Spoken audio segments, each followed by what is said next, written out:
Good morning, Hobbyverse. It must be Saturday because it's another episode of Hobby Hotline. I believe this is 390.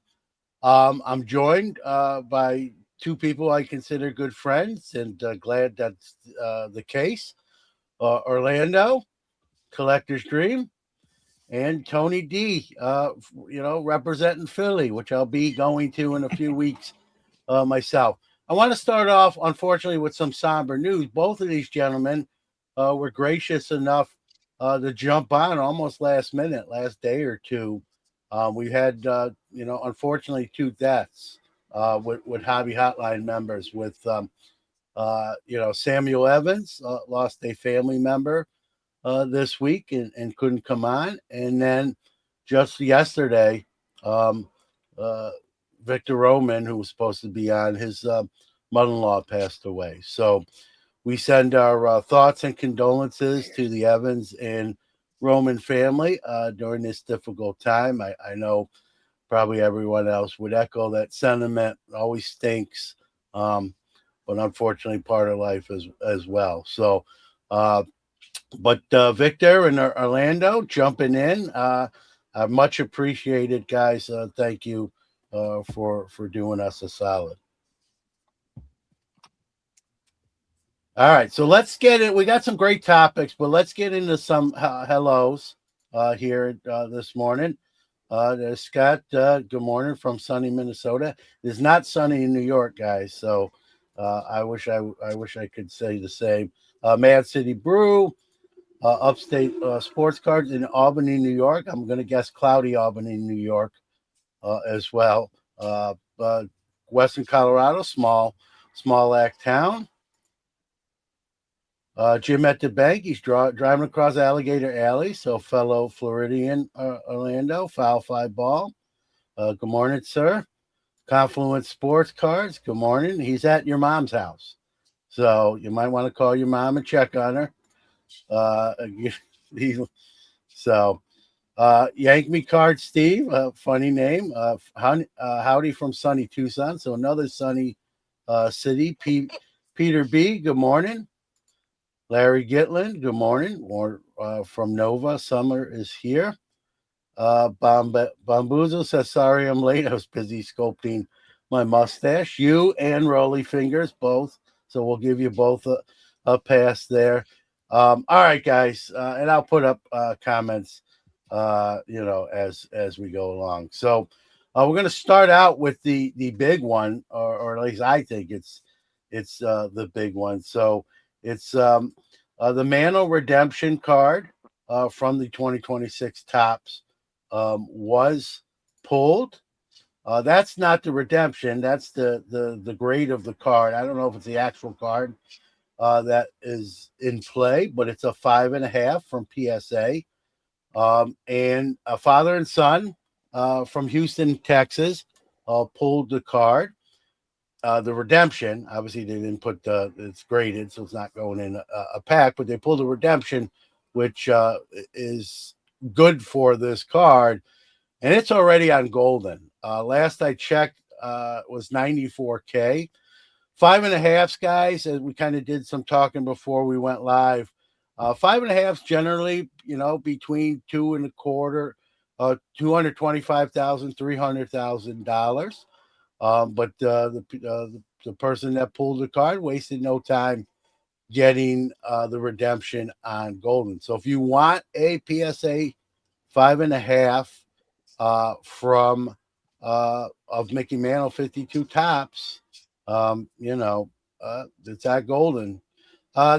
Guys, kind of your thoughts here on this card, and selling it that quick. I say the card, but the redemption, which is good for this card. Orlando? Well, I mean, I think it's great that a breaker didn't pull it, that it was a father and son. And it's always good to see that, versus these big breakers like Backyard or something like that pulling that. And, they put up the redemption without even knowing what the grade or what the card was.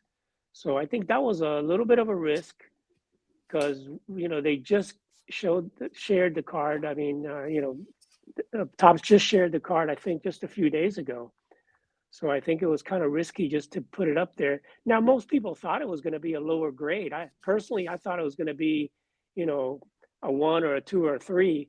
I never expected to be a 5.5. So I was surprised with that. And I think this is the actual card that was released. It came out on the Sports Collectors Digest article. So I'm assuming this is the actual card, which looks really, really nice. A little bit off-centered, but those cards are always off-centered.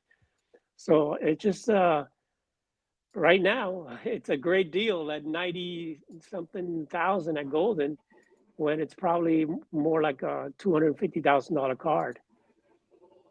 And there's Tony with the update. He's doing double duties, commenting and Okay. but the current bid, $150K. Yeah, that's the hammer price currently. Great card. I think it's the first 52 Topps redemption, maybe since the 91 set, Orlando. Yes. Is that correct?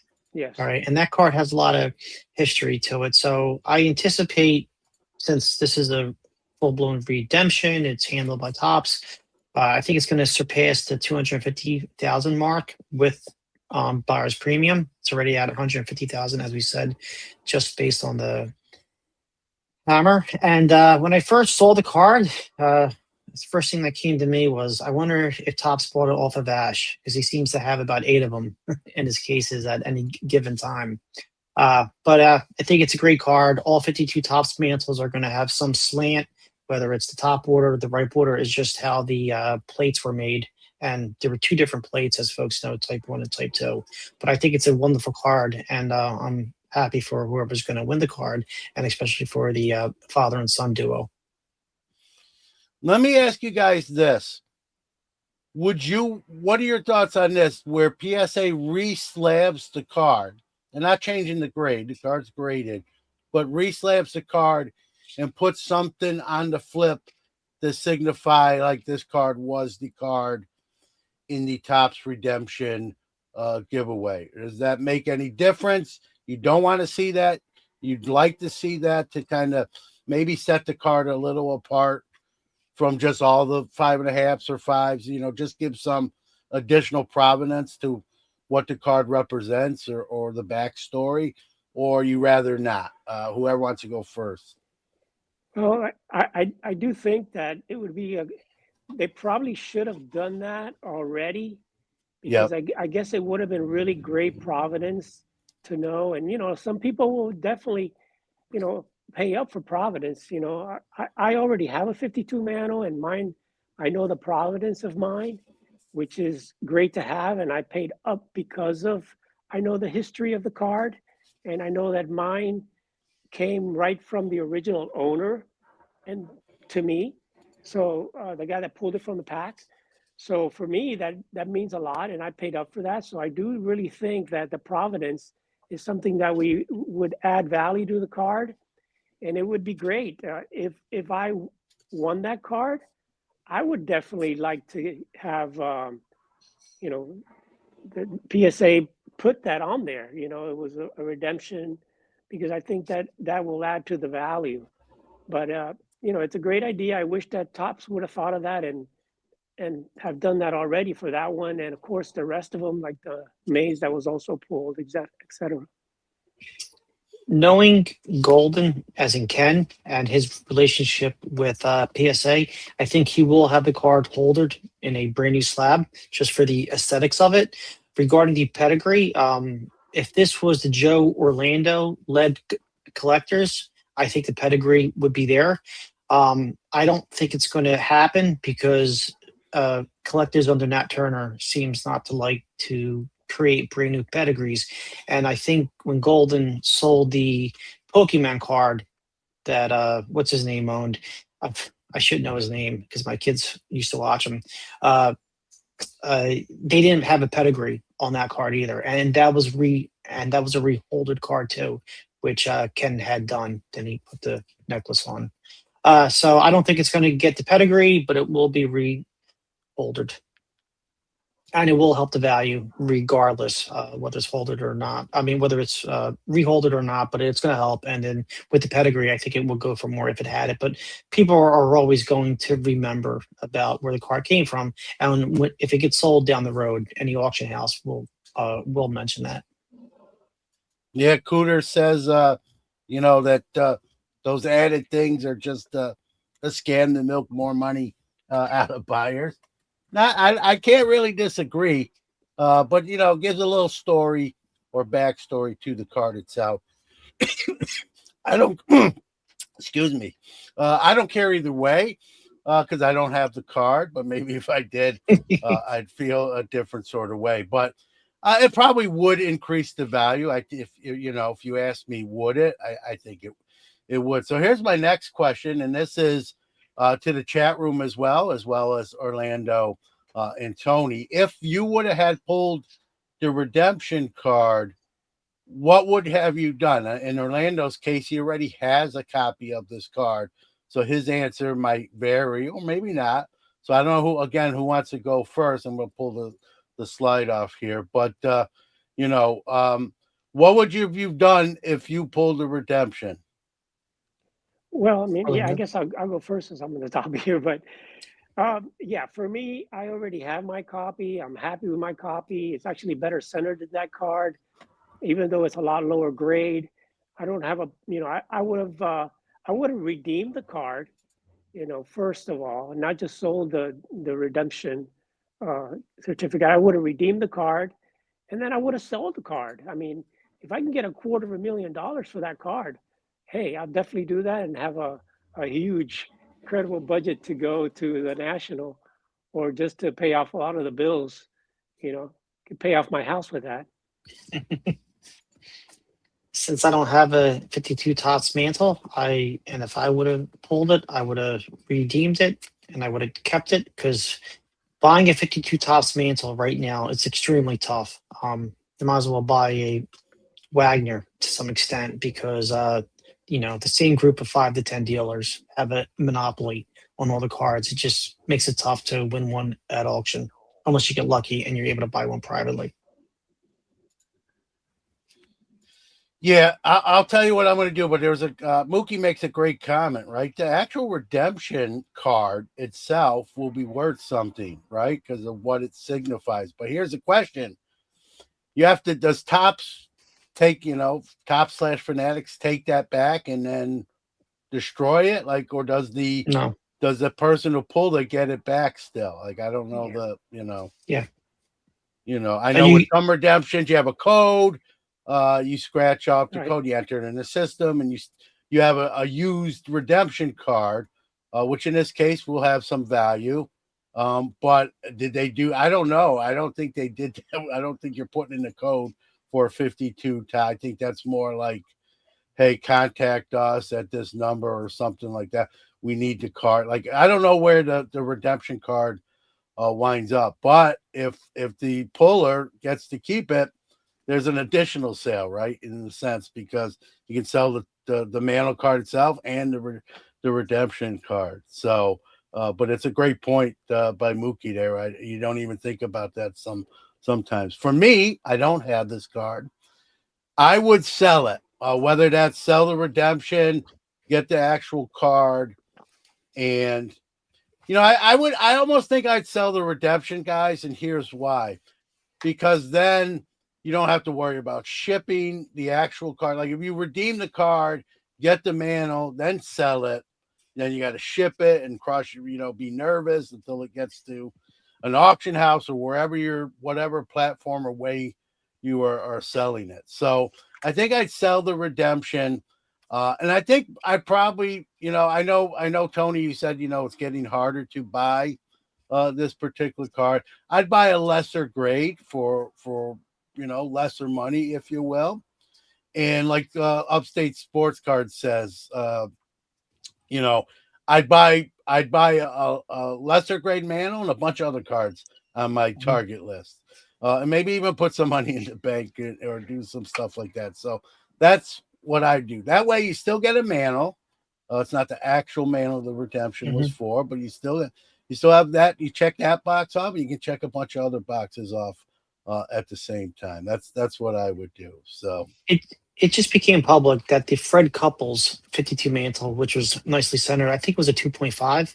It was at auction, Heritage, maybe 2 or 3 months ago. The purchaser of that made it public who he is. So I'll just say Brady Hill bought the card. It's his fourth Mantle of various grades. And if that was like 200,000, give or take. So if that 2.5 is 200 or 225, and you have a 5.5, even if you cut that grade in half and you go to a 2, you're still spending, depending on the eye appeal, over $125,000. So that's why I would just keep it instead of just playing the gambling game, you know, going for a lower copy. yeah, it's tough. Listen, it's a nice problem to have, right? Like It sure is. those are the kind of problems I rather have than some of the ones we actually get. But Bob Boozle says he need a special chain to display his redeemed Mantle card and walk around and show that bad boy off. But who else we got? Foul Five Ball says I would keep my rough 52 Mantle and keep this Mantle. Why not own 2? So he's like, hey, I'm not with Orlando. I'm keeping both of them. So well, if you're gonna keep it, definitely keep the redemption to keep the part. That's part of the story. So you keep it together, I think, and that's probably right here. There's Upstate in the long run. Yeah, Upstate Sports Card says redeemed cards should be sold along with the slab to create more of the story. Yeah.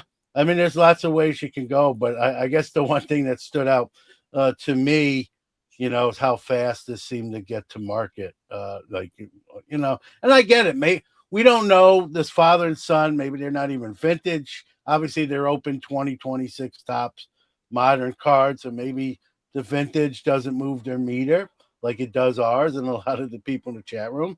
No, that's not a crime, and they happen to pull it, and they're like, you know what? We don't have any vintage cards, so why? This is a great one, but we're gonna cash out, and that's apparently looks like what they're doing. So, Bob Boozle says, start your Mantle grade rainbow. Good luck to you. And Tony would say good luck to you too. So congrats to the father and son that pulled it. They're going to get a payday any way you slice it, right? And we'll see what Topps does in the future. Are we going to see another iconic card as a redemption? It's almost like they have to do something. Maybe not another Mantle, but you almost feel like each year a flagship they're going to have to do another card, whatever that card may be. So it'll be interesting to see what they do. It might be hard to top. That's sort of like the godfather of Topps cards, but we'll see what. John, remember this is Series 1. I think that with Series 2 they were also going to insert other vintage cards in there, other redemption cards for vintage. Yeah. But what I'm saying is, even like for 2027 Series 1, what direction? Obviously, I think in the Series 2 you're not going to get more Mantles, but they always try to create that buzz. There's already a buzz, but they sort of up the ante with the Mantle this year. Like, what will they do next year as well? So Tony wants a Topps Tiffany Steve Jeltz. So if you listen to Topps, as the redemption. Yeah. Mookie says, I don't know how old the son was in this case, but Mookie says, I worry my son would cash out, cut off his father. I've seen it too many times. My son's 26. He does collect cards a little bit, but not like on the same wavelength that I do. So again, if I pull this card and sold it, I'd buy him something nice. Let's just put it that way. So Bob just brought up a good point. Sorry, I know we have another topic, go ahead. But same thing that happened with the 52 Mantle back in '91, and also the Hannes Wagner card. The winners couldn't keep the cards because of the IRS taxes. So that's may have maybe the story here. Yeah, you know what? That's a good point because I'll Yeah. even it's not card related, but my wife's um cousin was on The Price is Right, and they won an expensive car, and they didn't need a car; they had cars, and rather than pay the taxes, they just sold the car that they won on The Price is Right.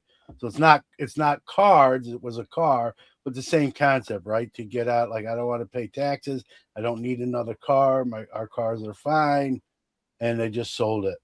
They never even took ownership. They just sold the title, and I don't know how that whole deal went down, but they never took possession of the car they won on The Price is Right. So yeah, that's a great point, right? Depending on where is the taxes you pay based on the state you live or where tops it? Like, how does that work? Does anyone know? Tony, Orlando? I'm not sure, probably by the state, I would imagine. But the one that pulled the Honus Wagner, I think it was a postman or post lady from Florida, I think it Mhm. was, and she sold it immediately because of the taxes. Yeah, it Yeah. might be like a bonus where you have to pay federal tax and then state comes after you too. So, Yeah, and it did say IRS, so and that's usually federal. yeah. All right, guys. Well, so congrats to the people who pulled it, and they're going to have a financial windfall from it. And I hope they use it wisely. And again, I don't know how old the son is. Is he in his 20s? Is it a young son? Maybe his college education could be paid for, and then some. But or they could just cash out and buy a bunch more 2026 top swags. There's no shortage of it. So. Uh, So, and Upstate Sports says you can get out a payment system with the IRS. That is true. I know even with sales tax, like if you owe a lot of sales tax, you can work out like a payment schedule. There you go. All right, guys. So the next story here that we're going to cover is, and it's not as big as the one we just talked about, but CTCA, Certified Trading Card Association, is launching a global trading card registry system where you can upload your cert numbers. You can report like if your graded cards were stolen. Someone who's going to buy a large deal, maybe they get a bad vibe. They can cross-reference to make sure that these cards are not on the stolen list. It's and the CTCA, they've got a lot of programs that they want to implement besides this one. This was the one we're going to talk about today, but they want to do like a certified retailer, certified breaker, where it's almost like a Better Business Bureau, where as long as you do everything above board, you would be on the certified list. Full transparency, I'm a very honest guy, so I want to state this so someone doesn't say, "Oh, nice of you to mention them, but you didn't mention the second part." The second part is this: they are a sponsor of Sports Card Nation, and I am on the board of directors. I haven't attended a board meeting yet. They've only had one, and I'll be at the second one. So here's my thing, guys. Before I kind of let you guys loose, I'm for anything that can make the hobby a safer and better place. I'll support that as someone who sets up at shows still. I've been a show dealer since the age of 15, who does things above board, and I support anything that wants to make the hobby safer and better. And that's really their goal, guys. Kind of your thoughts. And I know I'll start with Orlando because you said I want to give proper credit, right? I think you mentioned Orlando. What is it? Tiffany Cards has a list as well. Right. Yeah. And of course, with all of the prices of cards going up, theft has become a big thing. And not just at shows, but also at card shops. And almost every week you hear of a card shop somewhere that's broken into and stuff is stolen from there. And I think that it's a great thing for a CTCA to be able to post cards that have been stolen, either from you or, personally, or from dealers. I mean, what happened to Ash a few years ago was just horrendous, and it's hard to recover cards like that. And I know a lot of guys are going to say those cards probably were cracked out or something and resubmitted, but many of those cards were probably just resold somewhere in some marketplace, or just somewhere out there, or maybe even to other dealers. So I think it's a great idea for someone to be able to put cards that have been stolen somewhere on a website, especially when you're talking higher end cards. If you're going to buy a card that's 5-figure or 6-figure card, I think it's a good thing to go out there and check to make sure you're not buying a stolen card. And especially when a lot of these cards are going to be sold for way under market value because they were stolen. So I think that, anything you could do to recover some of these cards is great for the hobby. And even better, I think the Tiffany Cards site, which is going to have both stolen cards, but more importantly, they're going to have altered cards. And it's already up. You can go ahead and go on that tiffanycards.com, I think it is, and just look through there, and you can see altered cards.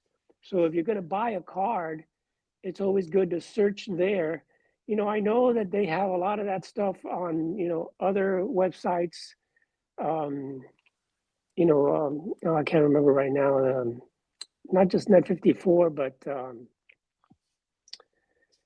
I can't remember the name of the other site. But oh no, there's a few of them currently. So yeah, they have I just saw it. They got stolencards.info, which is okay. They got card legit.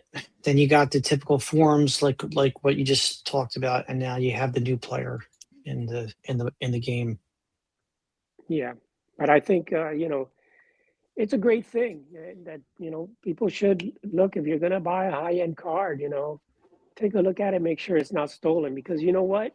If you do buy a stolen card and eventually it gets found out and it comes back to you, you'll have to probably return that card.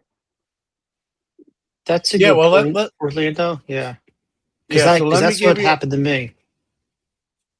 Yeah, do you want to tell us? I have a story from my store days, Tony. I don't know if you want to share Yeah, yours. please I'll go. share. No, I'll Yeah, go after you.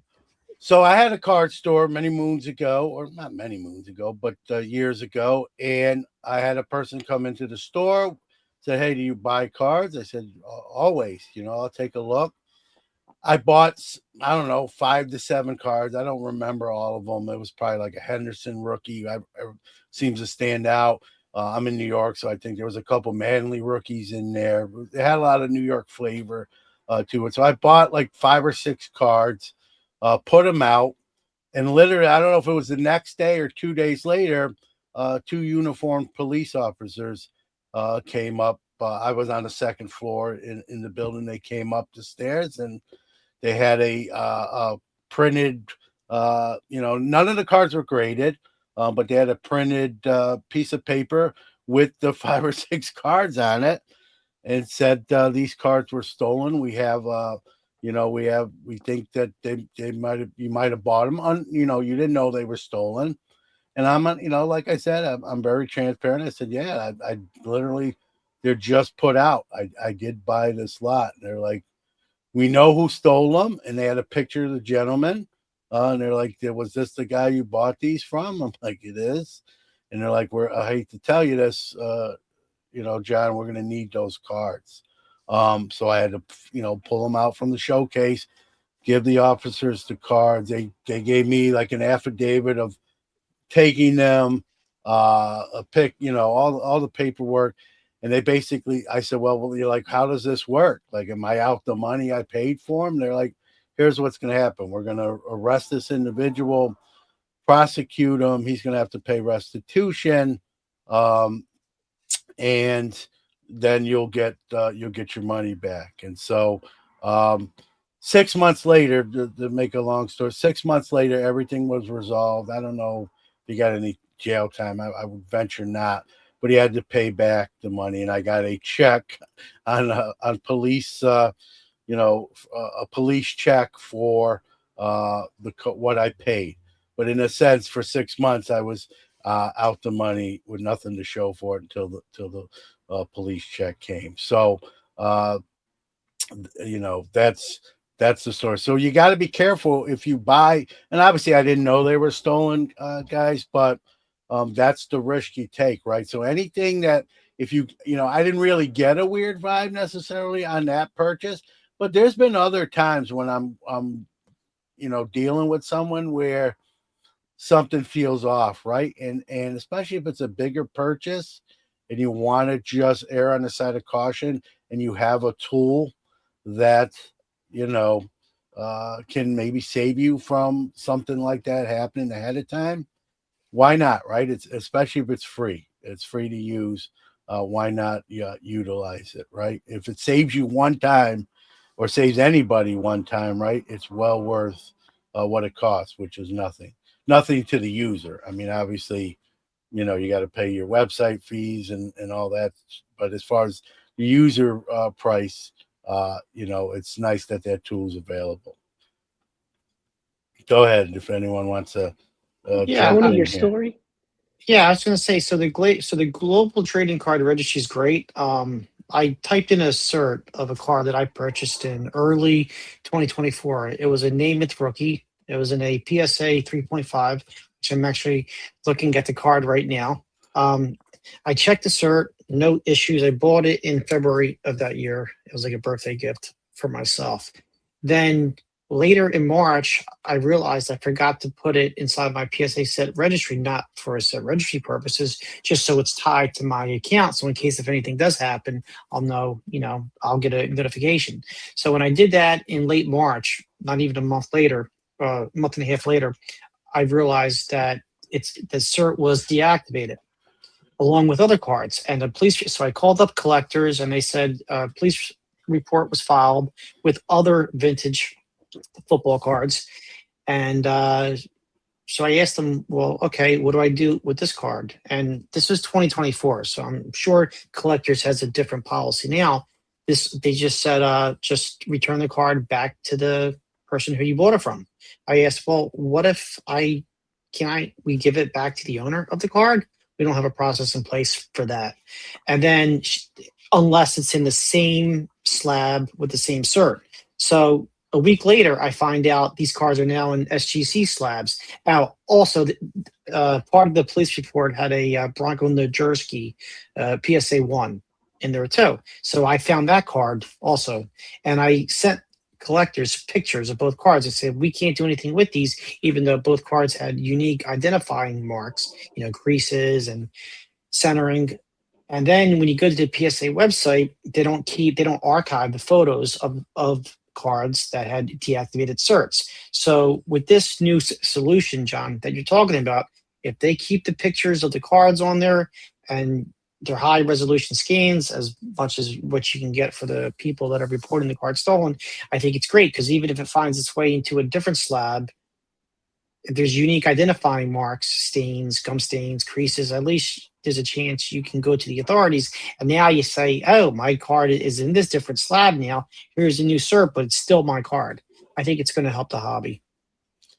Yeah, no doubt. Here's a comment from Foul Five Ball. Apparently, there was something extra in my copy this morning. I think this is towards me with the story I told about those 5 or 6 stolen cards. He says, "Stolen? Question mark. Do they have proof that it was those exact cards?" The proof was, yeah. I mean, they weren't graded, so there was no cert numbers. But again, they weren't gem mint cards, so like the pictures matched the card. Like if there was a slightly dinged corners, it was the exact corner.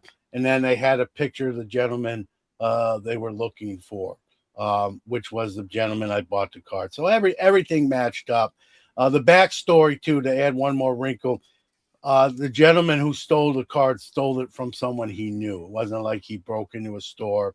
It was an acquaintance of his. I'd say friend, but you shouldn't be stealing at all, let alone friends. So he took the cards from someone he knew that person reported to the police. They got a picture of them, and so everything cross-referenced and matched up. Had it not, I probably would have been more like, hey, how do we know, these are these? But it was the exact 6 cards. It wasn't 3 or 4. It was every card I bought. They had the printout of, and the picture of the person I bought the cards from. So in the end, like I said, 6 months later, I got my money back, but it was that 6 months, like you paid money, and you don't have the cards either. So, but that's the chance you take. And the person the cards went back to the original owner, and I had to wait the 6 months to get what I paid for the cards back. So had a happy ending in the end. It just took 6 months to get there. So there you go. Yeah, and those things happen, and also the altered card issues. The website I was thinking about was Blowout Cards, who they put out a whole list of altered cards, and that helped me years ago because I had purchased. I'm big with the 1888 Goodwin Champion cards, and I've got the whole set there. So as I was upgrading my set, I purchased some cards many years ago from PWCC, unfortunately. And checking the Blowout forum, I found out that some of them, a few of them, were cleaned. They were altered. And unfortunately, I didn't get an opportunity to do anything about it because of PWCC going out of business and all that. And even though I sent them, the information, I think it was Betsy over there, said I needed more proof. I don't know what more proof, but so when the Tiffany cards came out with their altered card list, I'm always up to checking all of my cards from that set, especially because they're so old and they could be cleaned. And as I looked up, I saw that they had a Beecher card, which is the first football card ever to come out, and they had a PSA 5 on there that was altered, and I have a PSA 5. So I went to check, and it wasn't mine. Mine is clean. Mine is fine, thank God. But it showed there that PSA 5 used to be a 2.5, and they literally have pictures of it as a 2.5 with the glue stain in the back, and then it was cleaned, and now it's a 5 in a PSA holder, and it went from an SGC 2.5 to a PSA 5. So those are things that if you're going to spend money on a card like that, which is a pretty expensive card, you need to be very, very careful. And I've been screwed in the past, and I just want to make sure that anybody that is going to buy a card that is rather expensive, check Blowout, check Tiffany cards, check to make sure that card, again, is not stolen, and more importantly, is not altered. Yeah, no, it's a great point. And what obviously some of these cards go for, right? The story I told, if memory serves me correct, it was a couple $100 at the time, which years ago was more than a couple $100 today, but still wasn't thousands of dollars in the sense where a lot of transactions are at today.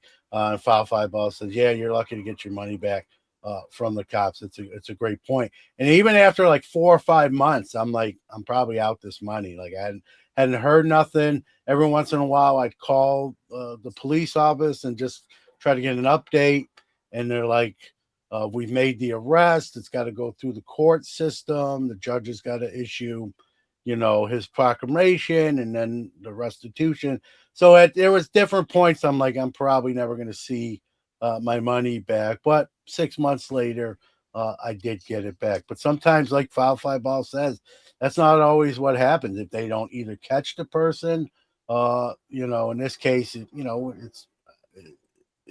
they caught him, but that's not always the case. And so, I was fortunate, I guess, that it had a good ending for everybody except for the the thief, right? The ending wasn't as good for him, but the original owner of the cards got his 6 cards back. I got my money back, and I'm not sure what punishment. I'm gonna guess probation, or something like that, community service. Maybe he had to go pick up some trash on the side of the highway.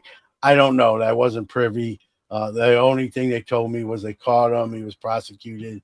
He plea bargained, whatever that looks like, and so.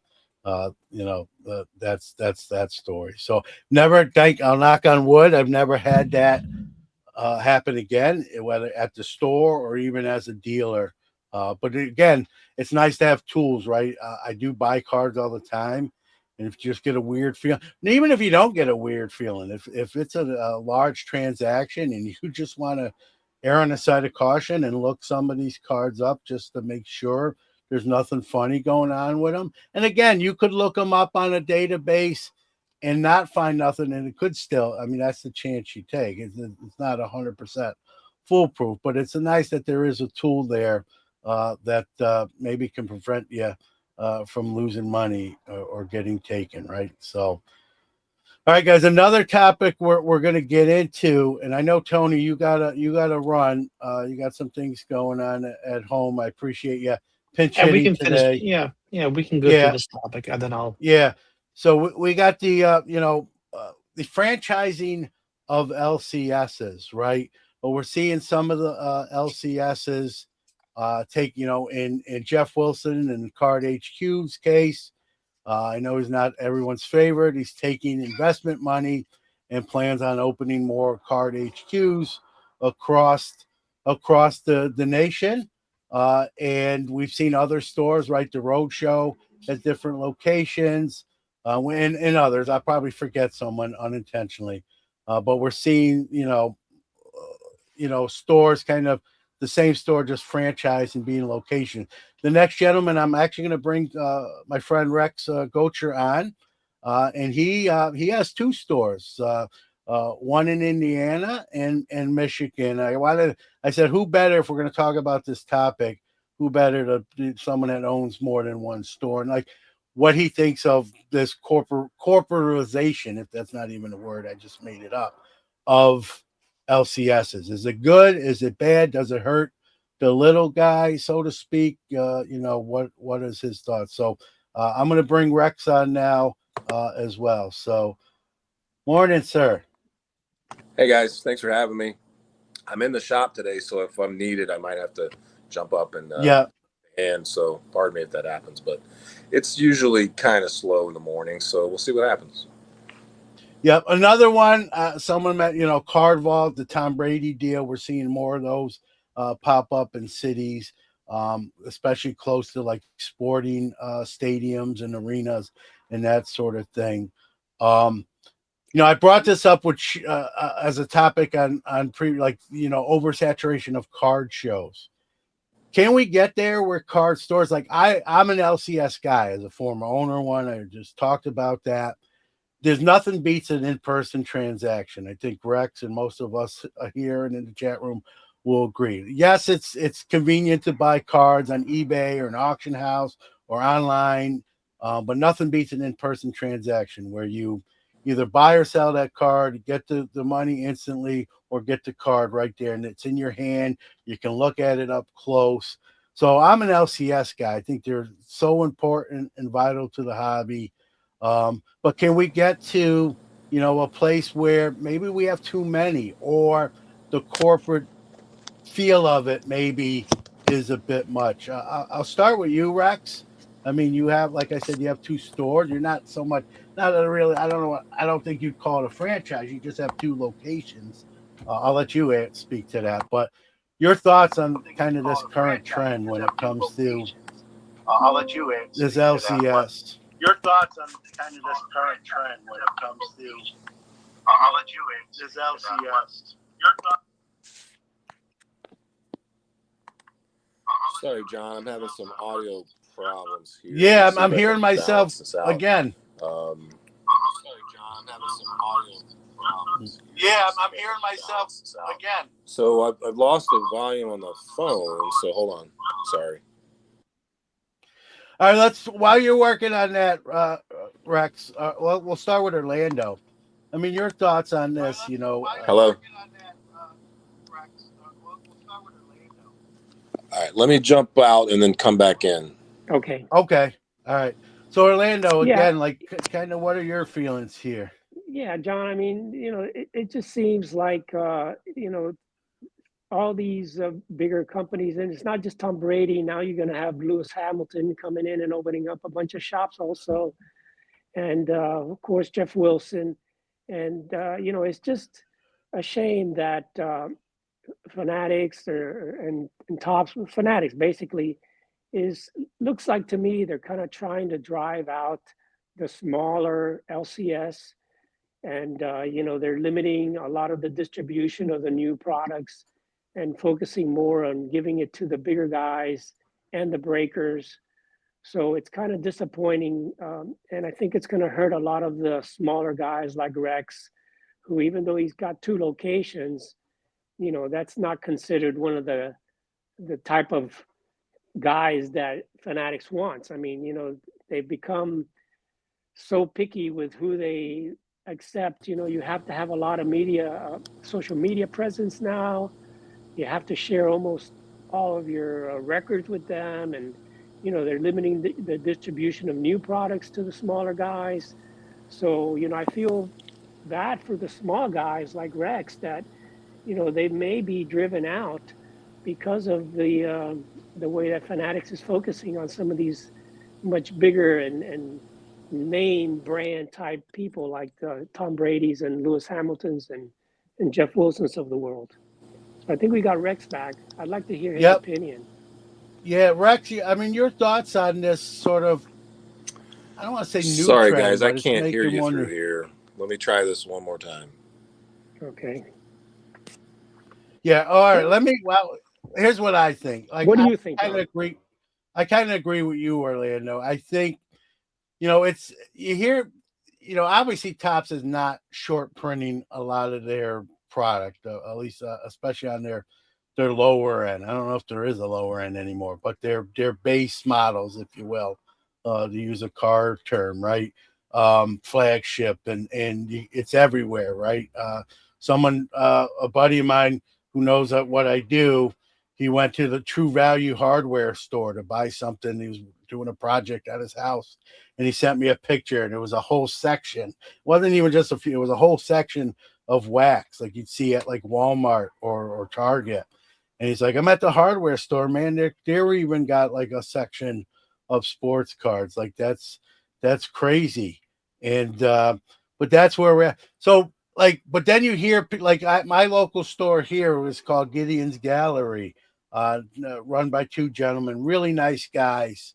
And for a long time, they couldn't even get direct with Topps. And I think, so I worry about that, right? You're going to have like 10 franchise stores of one company like Tom Brady, maybe 10 card HQs. And they're all going to have direct with Fanatics, right? So they're going to get the product at all those stores.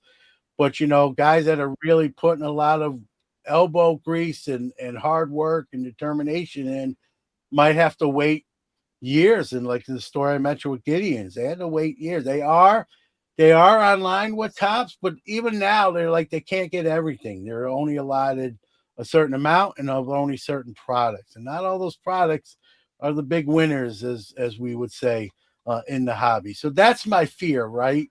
Is for those people who are doing the trench work, that they're going to sort of be like on the outside looking in. And they're trying to build their business organically. And, not to use, Tom Brady doesn't need the money. And listen, when we talk about the card vault, Tom Brady, he's charging a license fee. It's not like he's always at the store sorting cards. So keep that in mind as well. So I think we got Rex again. Let's third time the charm, maybe. I hope so. I kept losing audio every time you would let me join. The audio would go off. I couldn't hear you, so I switched devices. So we'll see if this works. Okay. All right. So me and Orlando sort of weighed in here, but I used to own a card store, Rex, as you know. I don't now. You have 2, like I said, 2 states. kind of close, in the vicinity of each other. But your thoughts on this franchising of LCSs? Good, bad, both? How does it affect you or not affect you? Well, I think it's interesting. It's sort of inevitable, for Fanatics to, with their stated goal to 10x the hobby, to really push cards out in a lot of different ways. But if you look at let's take our Valparaiso location, for example. It's a town of about 35,000 people. And right in our market, in Valparaiso, we have us, we have a second card shop that's a competitor. We have Walmart, Meijer, Target, Barnes & Noble, GameStop. I'm probably forgetting Ace Hardware, Dick's Sporting Goods, all selling cards to the same 35,000 people market, and whatever visitors are, coming through. And we all currently peacefully coexist. But there's a big difference between a hobby shop, as you guys know, and a Target or a Walmart. Other than the other LCS, the experience that you're going to get buying cards, even at like a Dick's or a Ace Hardware, for crying out loud, is going to be much different than the experience you're going to get in an LCS. Yeah. From a standpoint from Fanatics, I mean, their stated goal of 10xing the hobby is one thing, but they've also been very clear that they believe the best way to attract and retain new collectors is through a well-functioning local card shop. They're very clear. They recognize that the experience that you're going to get in a Target or a big box is not going to necessarily keep you in the hobby. Most of those people don't know anything about cards. They don't actively buy and sell singles, which is a huge part of the business. As you know, it's not just about selling wax, which is really what those guys are doing. And LCS does it all. So I think it's sort of inevitable that you'll get the big players like, Tom Brady and Cards HQ to spread their wings and open more LCSs of a bigger variety. I think the pain point for them is going to be staffing, quality staffing, finding the talent to run these operations like a local card shop. As you guys know, it's not the easiest thing to do, to find people that, number one, that you can trust, but you also have to be able to make the financial decisions on a daily basis on buying, selling, and trading that will impact your business. And if you don't have the right people in place to do that, it's a big part of the ecosystem that will be lost. Yeah, it's a great point too with the singles, Rex, right? That was, even back in my dad, obviously singles and wax, and this was the junk wax era. So I had Fleer calling me every other day. You want more cases of 92 Fleer? The ugly green stuff that's still ugly even 34 years later.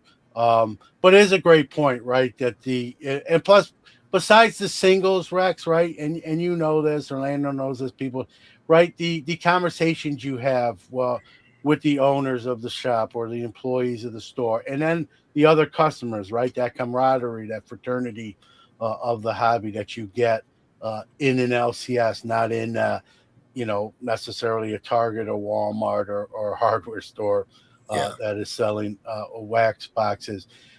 Do you, there was a comment, let me see if I can find it up John, here. let me ask Rex a question. Yeah, go ahead, John. Orlando. Yeah, go ahead.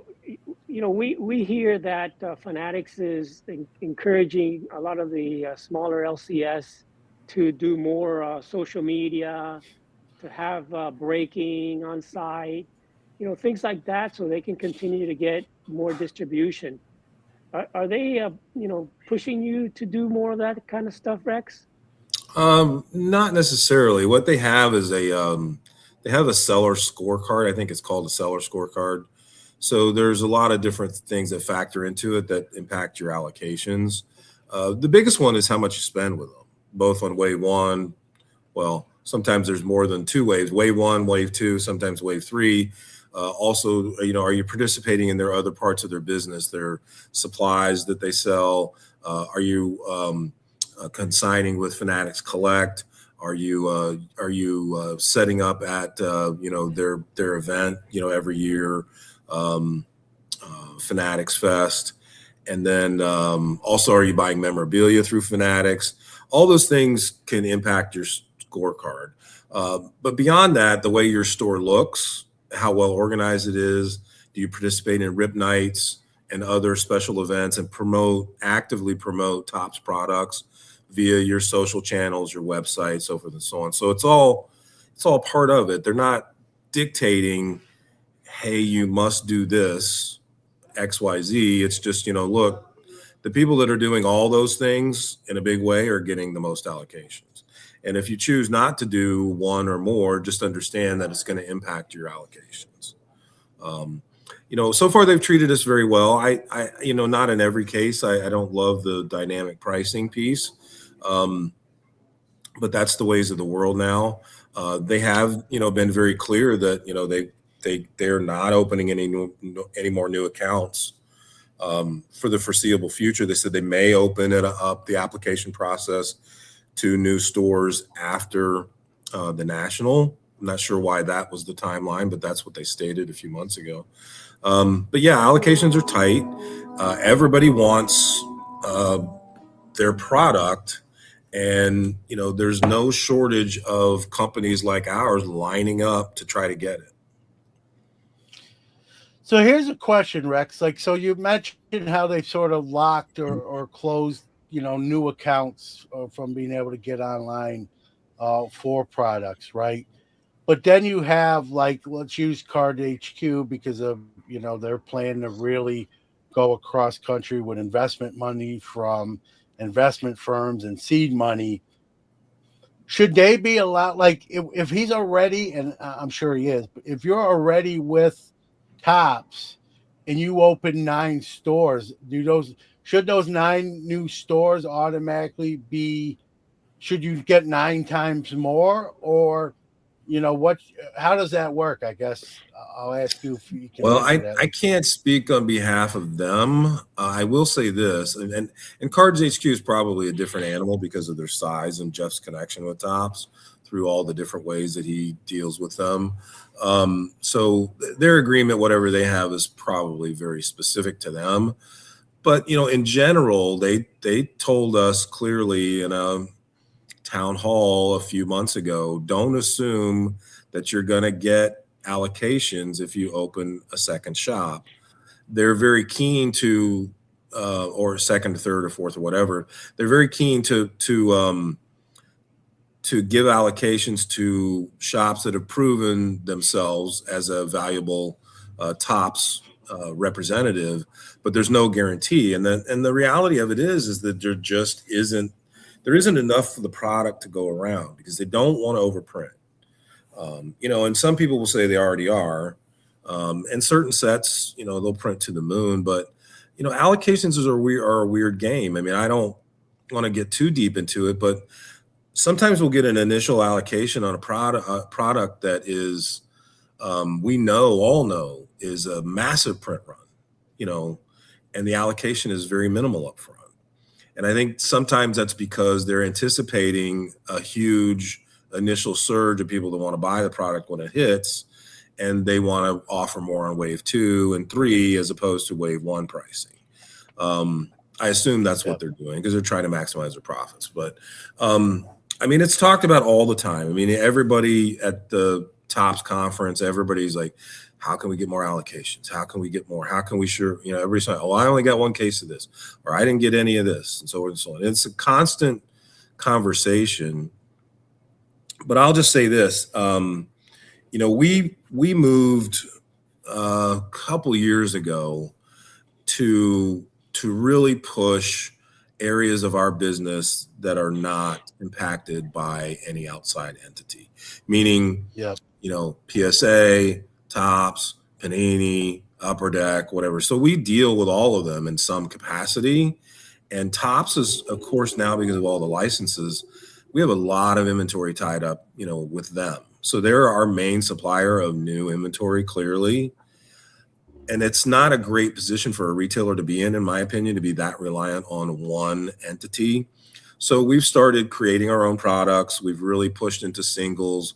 We've expanded our TCG selection to really kind of diversify so that whatever Topps or any other company might decide to do, won't impact us as drastically as if we just sort of sat and begged for allocation from Topps, because that's just not a great business strategy. You can kind of see where things are going.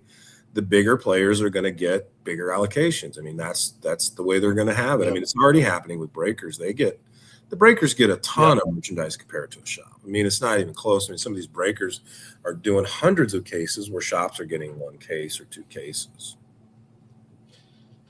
Yeah, it's, I think like if let's say I'm in Seattle and I'm trying to get like direct with Topps and I'm just not getting in, right? And then Cards HQ comes in, and I know we're picking on them, but it's easy to do and a little fun too, for full disclosure, right? They open a Seattle store and they get right online with Topps. That would rub me obviously the wrong way, right? I get that there's some previous, with his original locations, but on one hand they're saying we're not taking any really new accounts at the moment, but then they're in a sense they are with certain people. I think to me that's a bad look. You don't have to go in the detail, Rex, like like your gut feeling when you see like this franchise. Are you indifferent? Do you sort of frown on it? Like what do you like? Well, I'll from a selfish perspective, I'll give you a real life example. So it looks like the Chicago Bears are probably going to move to our neighborhood, Northwest Indiana. Yeah. So they're probably going to move out of Chicago. So our stores are located, both of them, about an hour and a half outside of Chicago right now. The proposed site in Hammond is 25, 30 minutes from our Valparaiso shop, probably 40 to 45 minutes from our New Buffalo shop. So Cards HQ and Card Vault are, in my view, are very likely to, open a shop near that stadium. So that could impact us in a way. But again, you go back to what I originally stated, we have all those other competitors literally right in our backyard already. Plus you had Topps.com, Fanatics.com, Panini's website, the big three, Dave and Adams, Steel City, Blowout, Midwest Card is in there. We compete with all those people now, and we do very well. So we just need to focus on our experience and our customers' experience to make sure that we give them the best experience when they're in our shops. And that's what we're focused on, is the in-person experience and making it the best we can. Yeah. No, it's well said, and probably the best approach. Control what you can control, and don't, if you can't control it, what are you going to do, right? So focus inwardly. That this Bears news, not to go to sports, but it is like that's crazy. If you would have told me, the Bears wouldn't be in Chicago, like an iconic franchise, I would have thought you're crazy. Are they? I haven't read a lot because this kind of stories in the last couple of days. Are they not? Obviously, they're going to be the Bears. Are they still going to use the name Chicago? Or are they? I would assume so. I mean, so the thing you have to, and I guess if you're not in the geography, you probably don't understand it. So I wouldn't expect everybody to. But Northwest Indiana is on the same time zone as Chicago. It's the only part of Indiana that's on the central time zone. And the reason why is because it really, for all intents and purposes, is a suburb of Chicago. So you got, I don't know, the best thing I should probably compare it to is the Jets and the Giants are the New York, but they play in New Jersey, right? So Mookie just, it's the same sort of thing. I mean, New York is a much bigger town than Chicago, or city than Chicago, but Chicago's, I assume, still number 3 in the country in terms of population. So it's very similar to that. I assume they'll be the Chicago Bears and the same logo and uniforms as always. I can't see any reason they would change that. Yeah, from what I hear, the train goes right to there anyway. So, it's not that far away. And going back to the LCS, the local LCS, there's nothing better than for me, I'll go to my local LCS and they know me by name. The owner knows me. They know the collectors that go in there versus going to a Tom Brady shop or a Cards HQ where they have no idea who you are. You're just another person coming in the store. So I do think that personalized service that the LCS gives is, for me as a collector, is extremely important to go in there and they say, "Hey, Orlando, how you doing? Thanks for coming back in." They know what I collect. They know what I like. So that personalized thing, I think, is the key to stores like what Rex has. Yeah, it's a good point, Orlando. So, and I assume those bigger operations have some sort of loyalty program or something. But the reality of it is, in a small LCS, a reputable LCS, like there are so many like us around the country, and that do this. They treat those regular customers better. They just do, and they do it because they reward the loyalty, and that's what we do. So, if you come to our shop and you're buying stuff at Walmart, Target, ripping it, and you want to come and sell it to us, great, we'll take a look. But if you're not buying from us, you're not going to get as good of a deal as one of our regular customers if you're selling or trading to us. You're also not going to get first access to hot product or loyalty discounts or whatever else. That's one of the things as a small business owner that we can do. That's an advantage over any of the big boxes. They just can't deliver that. Yeah, no doubt. All right, guys, like Brody said, we're going a little over time. It is one of the topics I advertised, so let's go through it kind of quickly, and I'll Rex, you can add in here too. And I know you have prior, like other than for obvious reasons, right? God forbid a death or an illness. What would cause you to consider not going to the national? And I'll start with Orlando. Like, what, I know you go to pretty much all of them, or at least try. Like, what would there ever be a scenario, Orlando, where you're like, you know what? I'm going to Strongsville. I'm not going to the national this year. I'll catch it next year, or not necessarily.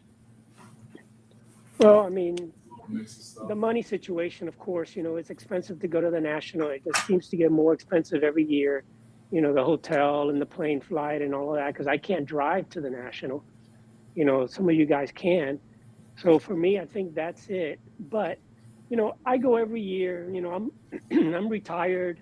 That's kind of my my trip to Disney World type thing, Yeah. And I really go more for the friendships, to see people that I only see once a year. So for me, I won't miss it. I'll continue to attend the national every year. But I think the biggest issue is what's going on now with everything with the national. The hotels are more expensive. They're being locked up by the national. They're controlling all of the things like that. I think is one of the things that's kind of hurting it's a little bit. But overall, I'll continue to go no matter what, because that's just who I am. I'm just a collector. Yeah. So for me, going off screen, I've done this the last couple years, last year and this year, where I'm like, hey, can I maybe for Chicago I got to fly, so I can't drive, so that adds airfare and that sort of thing. I have to rent a car, so I'm renting a car. So every time it's in Chicago, I don't want to say every time, but whenever it's in Chicago, I really have to weigh out, like, do I want to buck up and pay, or can I sit this one out and catch the next one? And listen, I'm no spring chicken, right? So then the other, you got the two voices on each shoulder, right? The other one's like, how many nationals do you think you have left, Newman? You know what I mean? Don't miss one. And so you play tug of war in your own mind. So last year I made some late scram. Like, my wife asked me, have you done any of she calls it the big show. She doesn't know it's in that. She goes, have you booked your big show, like itinerary, your hotel? Blah. And I hadn't yet. And she's like, well, you're going to do it? And I'm like, what do you have, a boyfriend? You trying to get rid of me? And she goes, no, but if you don't go, you're going to be home and like miserable. And so I said, well, let me try tonight, and I use like Expedia or Travelocity or Orbitz to sort of get a package deal with a room, a car, and a flight. And I got a great deal. I was surprised that late in the game last year.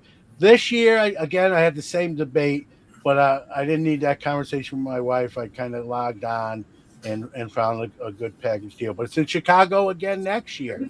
So I'm sure in my own mind, I will debate, like, hey, 3 years in a row, could I take next year's Chicago one off and then just go to Detroit in 2028, God willing. But so that's my thing, it's just, and I see a lot of comments with, with finances, right? The more money the trip costs, most likely the less money you're going to have to buy cards. And I know it's not all about just buying cards. It's seeing all of our hobby friends and the events during the show, after the show, dinners, and all that's got to be taken into account. But finances are finances, right? It's an important part of whether we can make something happen or not. So that's sort of my take on whether I would miss one. I haven't missed one since 2018 at this point. But if I did, like my wife says, I'm sure I'd be probably like, disappointed I'm not there seeing everyone else that is. So for you, Rex, I know, running the two stores, that changes the equation to getting there and like you say, and having staff in place that maybe can handle things, what if you're not there. So that's part of it. The other part too, I mean, Chicago's obviously easy for us because it's close, but personally, I don't love air travel because in another lifetime, I was on a plane every single day, it seemed like, for about 4 years. So if I don't have to air travel, I try not to. So location means a lot. I missed the 2 years ago in Cleveland, even though I wouldn't have had to fly to that, could have driven, but I had a knee injury. So I had a torn meniscus, so I couldn't make that one. I went to Atlantic City, even though I wasn't really thrilled about doing it, but I did go to Atlantic City. So I guess Detroit is drivable for us. From Michigan, it's actually a lot farther away from Chicago. So we'll probably go to that one because we don't have to fly to it, and then we'll see what happens from there. Yeah, I know people bag on Atlantic City, and I get why. I'm not defending. For me, on a selfish bias point of view, I love that because it was not a bad drive for me. The other nice thing is my wife's a beach girl, so she went on that trip and just stayed at the beach every day. Perfect. And so that trip came out of our joint account, not my business account. So that actually saved me some money as well. So selfishly, I like it when it's drivable and it's a city that has a beach because I can rook my wife. I don't want to say rook, but my wife will go, and instead of coming out of just my account, it comes out of our joint account. Detroit is so similar. I think Detroit's a 6-hour drive from where I am here in Syracuse, and I will drive to that. There eliminates airfare. There eliminates a rent-a-car. Obviously, if I'm driving my vehicle. So I love when it's in drivable range because it checks two things. The only thing I got to do is find a room because I'll have a vehicle and I won't need a flight. So I definitely, God willing, I won't miss anything that's drivable. It's when it's that airfare and where it is and the finances, and obviously, God forbid, like an illness or worse. That would be.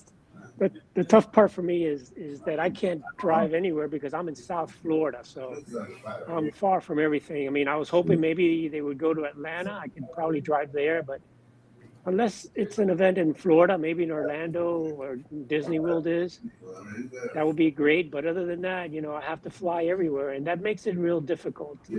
Like Rex said, I hate flying myself, but it's once a year, so I kind of force myself to go anyway. Yeah. I used to be a nervous flyer. The first time I flew, here's a crazy story real quick. And then the first time I flew was on my honeymoon. We went to Disney World and I was like a nervous wreck. And my wife's a nurse, and she's like, "Take this," and I'm like, "What is it?" I'm like, "Are you trying to kill me for the insurance money already? We just got married." And she's like, "No, it's a Xanax. It'll take the edge off." And it's the only time I used it on a flight. I've flown many times. I don't want to say many times, but quite a bit since my honeymoon, and I don't have to use anything. But I definitely can't sleep.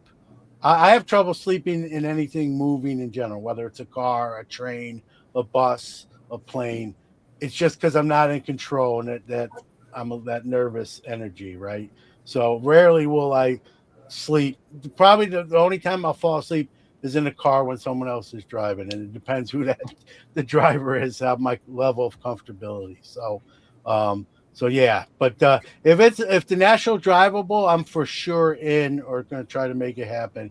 If it's a flight location, that's where I debate in my mind, and as someone said, my shoulders talk to each other. So, I'm looking forward to the Detroit one because I like going places that I've never been before, right? And Detroit's a city.